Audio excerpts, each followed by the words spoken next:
Nos encontramos con el escritor del libro Chávez, Correa y Morales, Discurso y Poder, politólogo y comunicador ecuatoriano, docente investigador de la Universidad de las Américas. ¿Qué tal, César? Un gusto compartir contigo en este día. Cuéntanos un poco, ¿cómo nace la iniciativa de escribir este libro tan interesante?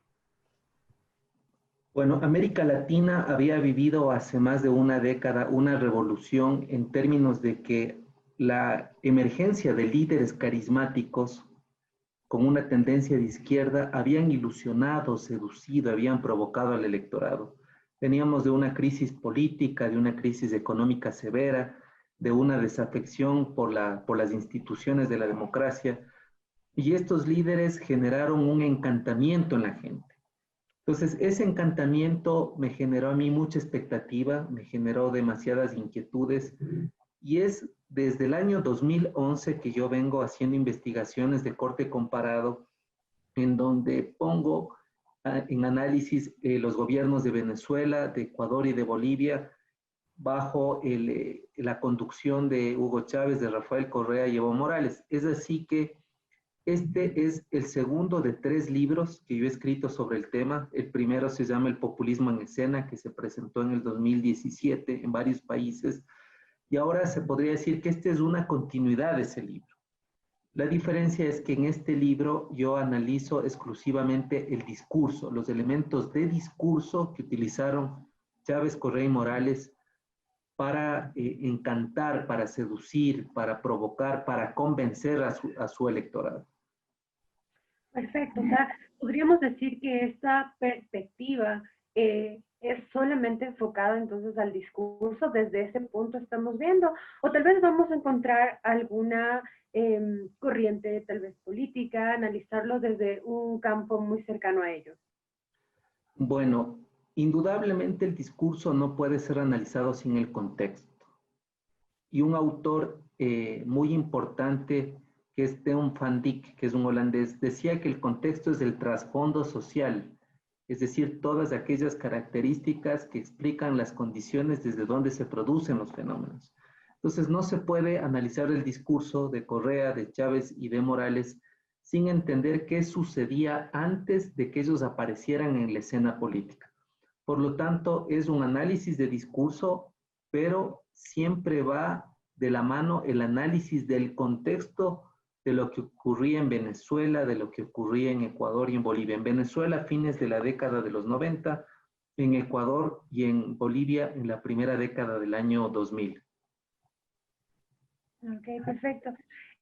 ¿Cuál sería entonces esta importancia? ¿Por qué enfocarnos especialmente en estas tres corrientes, si podemos llamarlo así, ideológicas de América Latina?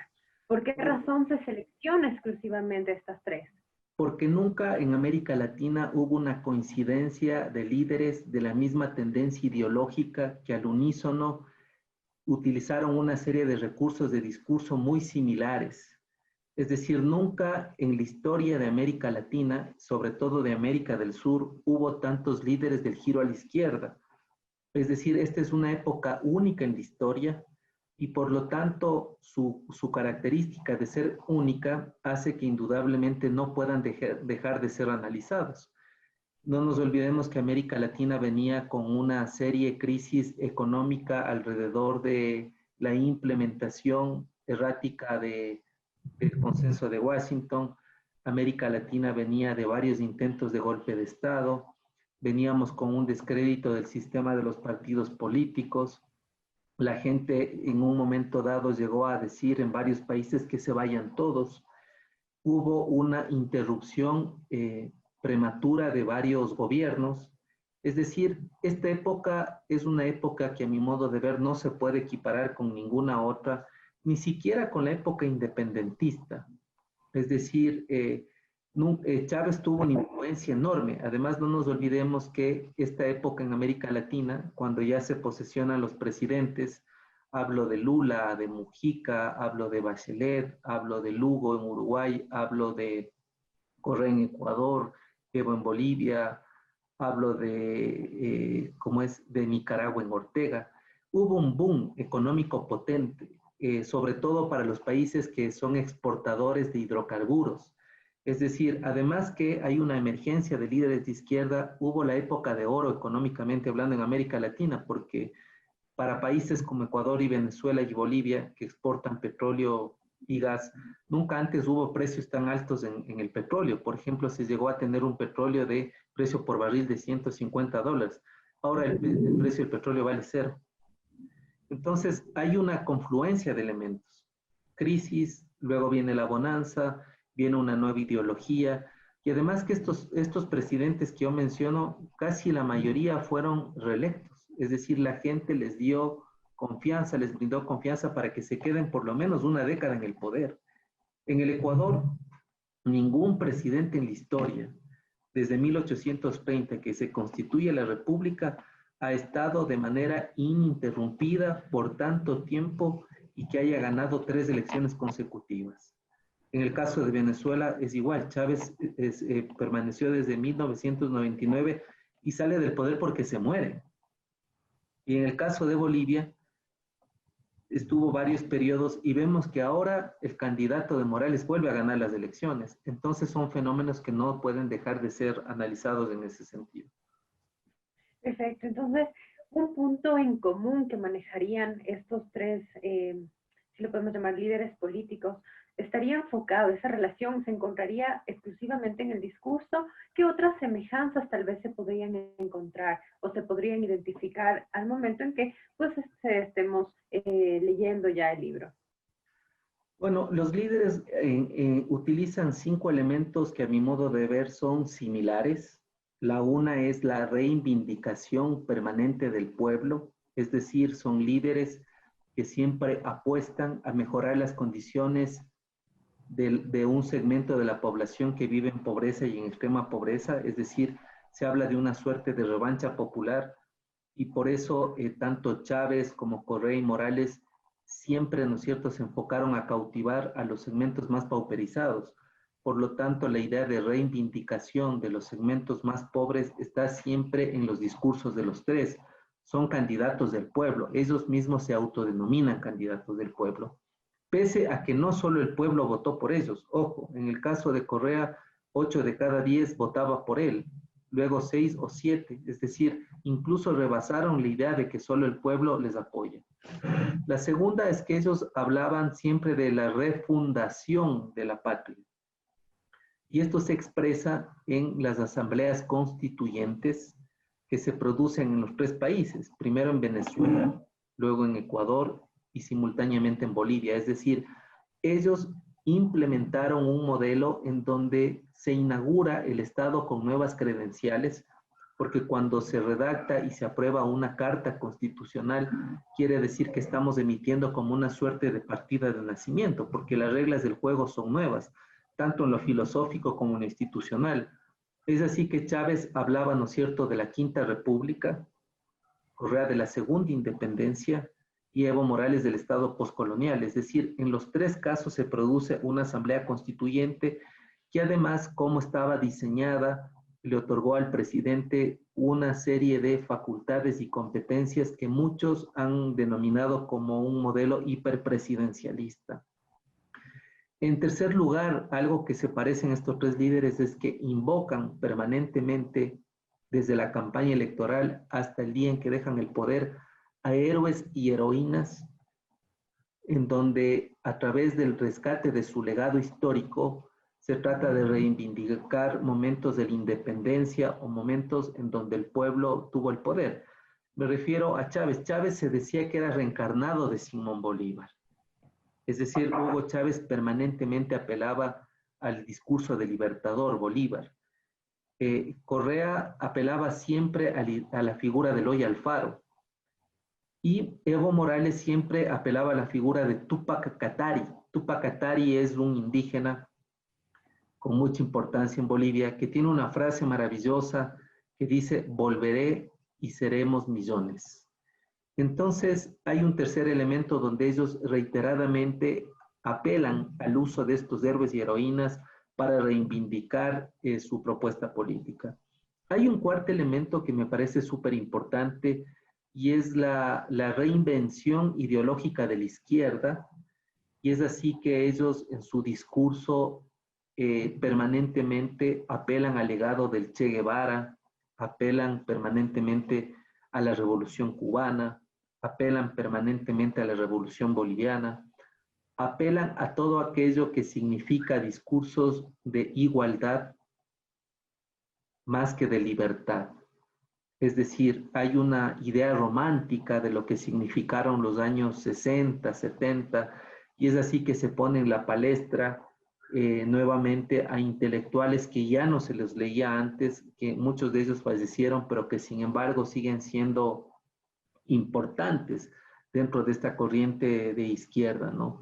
Entonces, fíjense en que por eso, si ustedes, no sé si tienen memoria de esto, cuando Chávez ganaba las elecciones, Correa Morales, una de las cosas que caracterizaba estos eventos es que siempre, por ejemplo, en el caso de Correa, en la Avenida de los Iris, la música protesta cantada por Pueblo Nuevo, era una suerte de victoria del pueblo, ¿no es cierto? Entonces hay una reivindicación de la izquierda. Y un elemento muy potente que les hace a los tres muy parecidos es que ellos manejaron de forma bastante fuerte, con mucha inversión, con bastante imaginación, creatividad, la comunicación política. Este es un tema clave porque los tres se convierten en una suerte de telepresidentes, y es así que Chávez tenía un programa en Venezuela que se llamó Aló Presidente. En el caso de Ecuador teníamos los enlaces ciudadanos los días sábados. Y en el caso de Morales, sus ruedas de prensa semanales, ¿no? Entonces, son presidentes que le dan una importancia radical, una importancia determinante a lo que significa el uso de la comunicación. Una comunicación que les tenía en un espacio de omnipresencia, es decir, nosotros escuchábamos a Correa de mañana, tarde y noche. Además de sus intervenciones, hubo una invasiva propaganda política en la medida de que de manera sistemática todo el tiempo nos estaban recordando que los países cambiaron debido a las revoluciones que ellos implementaron en sus países. Entonces, si ustedes se dan cuenta, hay 5 elementos que les junta. Además, uno de política internacional, que yo lo menciono a lo largo del libro, y es esta idea de la integración de América Latina o la integración sur-sur, la idea de soberanía e independencia ante los organismos multilaterales de crédito, todo lo que significa la consolidación incluso de un banco que luego nunca operó. Se crearon organismos regionales como UNASUR, como CELAC, como el ALBA, es decir, se creó un bloque o se pretendía hacer un bloque contrahegemónico a los Estados Unidos y a cualquier otra potencia que hegemónicamente quisiera tomar el control de nuestros países, ¿no? Perfecto. Estas 5 características, este buen manejo, excelente manejo de cierta manera de la parte comunicacional de todos los elementos, esto haría que estos personajes se conviertan, podríamos denominarle como hiperpresidencial.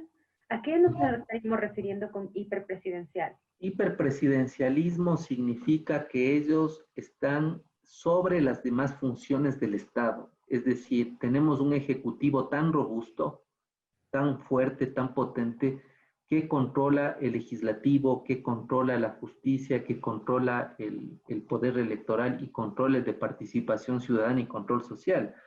En el caso de los 3 países se generaron nuevos poderes, a diferencia de los tradicionales, que es ejecutivo, legislativo y judicial, pero con una trampa.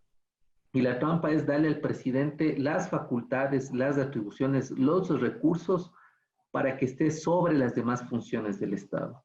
Entonces, eso se conoce en ciencia política como hiperpresidencialismo, es decir, cómo se le otorga a un presidente demasiadas recursos, demasiadas facultades para que pueda controlarlo todo. ¿Cuál es la consecuencia? Que tenemos un presidente que nunca rinde cuentas de forma auténtica, transparente. ¿Cuáles son las consecuencias? Que él está sobre el bien y el mal, y cuáles son las consecuencias que existe una democracia hecha a su medida. Es decir, existe un estilo de gobierno como que si fuera un efecto desastre, es decir, está hecho los poderes del Estado para que esa persona los opere como quiera, de manera muy discrecional.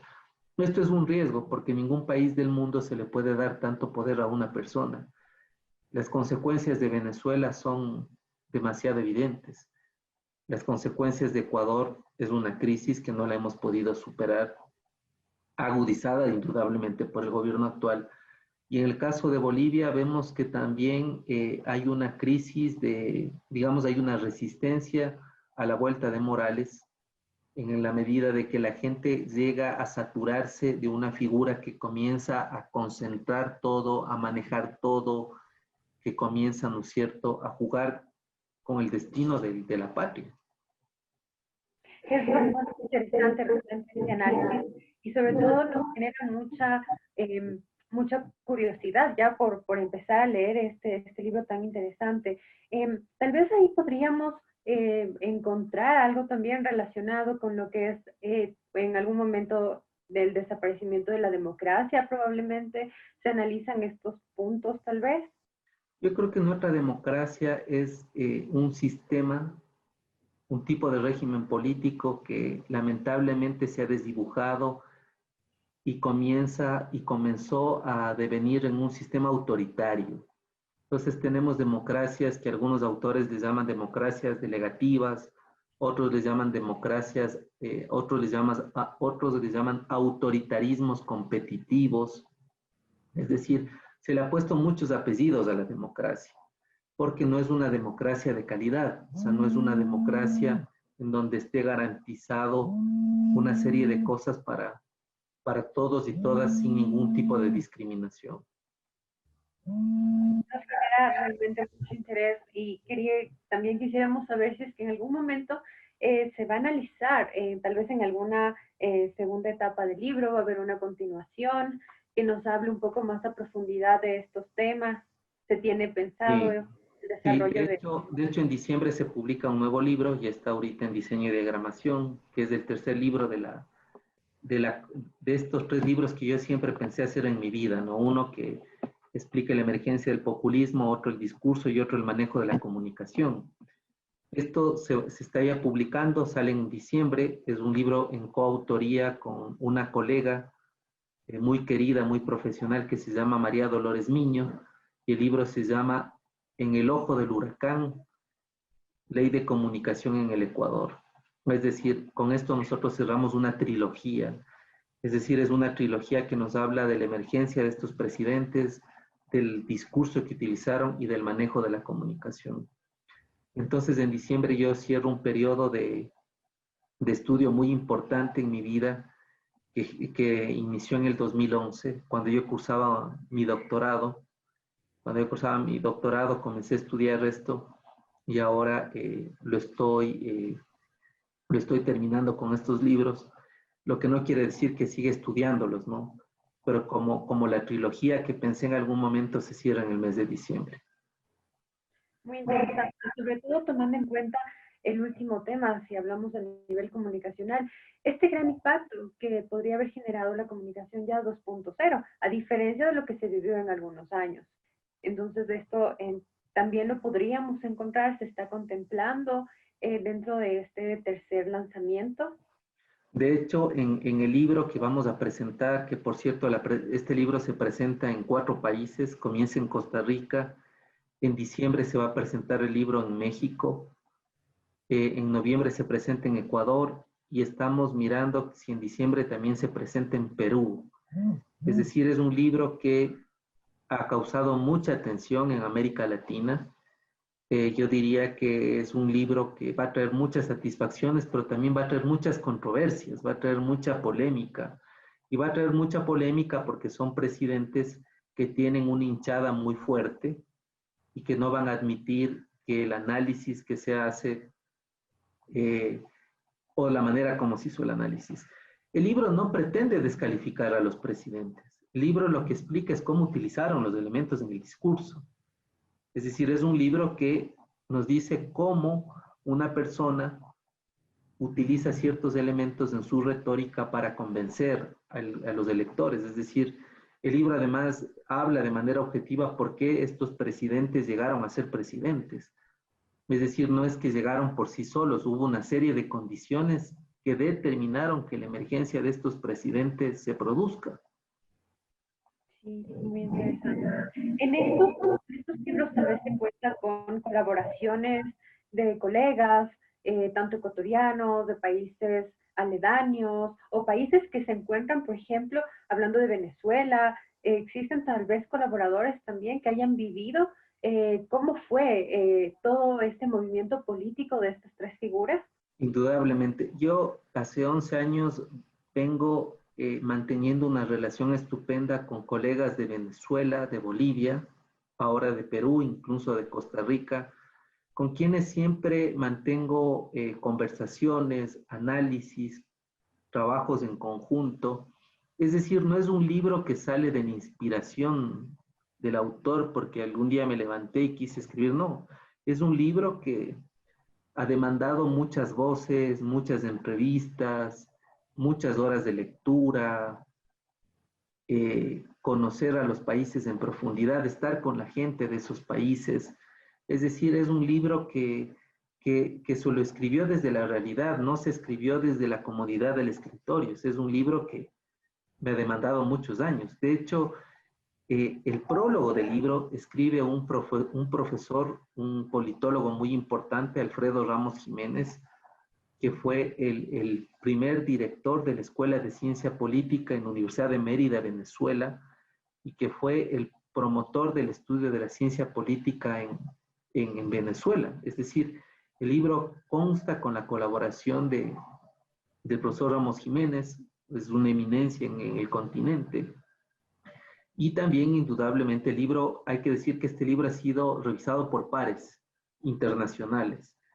Es decir, es un libro que antes de ser publicado tuvo la crítica, los comentarios, las recomendaciones de expertos en la materia, quienes calificaron el libro con una nota de sobresaliente, ¿no?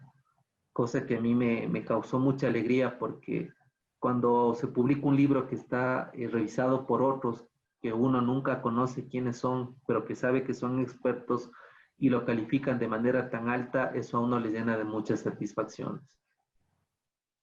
Qué interesante realmente. En algún momento ya va a ser, se tiene contemplado un debate probablemente de esta trilogía, pues para ir a analizar eso aparentemente viene siendo una evolución. Entonces, para poder conocer a través de estos debates que se vayan enlazando el contenido de estos tres libros. Indudablemente, luego de la presentación del libro vendrán una serie de debates, de discusiones dentro y fuera del país, de lo que ha significado este aporte a la investigación a los gobiernos del socialismo del siglo XXI. Creo que el aporte que he realizado es un aporte histórico. En el Ecuador muy poco se habla y poco se estudia y se investiga. Y creo que para las demás generaciones queda un documento histórico, un registro, queda una fuente de consulta para que las generaciones que no pudieron conocer este fenómeno o las generaciones que lo conocieron a medias sepan enterarse de qué sucedió.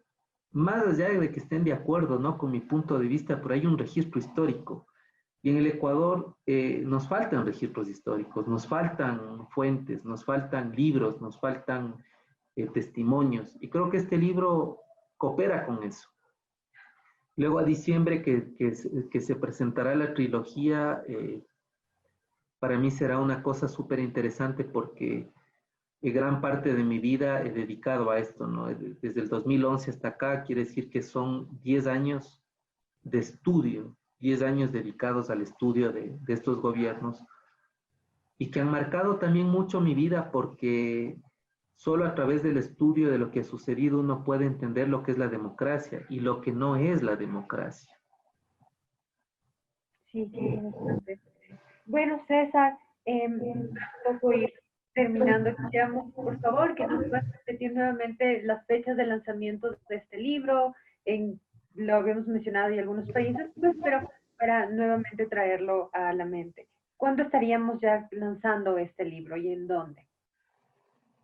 Ya, el libro se va a lanzar el miércoles 4 de noviembre a las 3 de la tarde, hora de Ecuador, 2 de la tarde, hora de Costa Rica.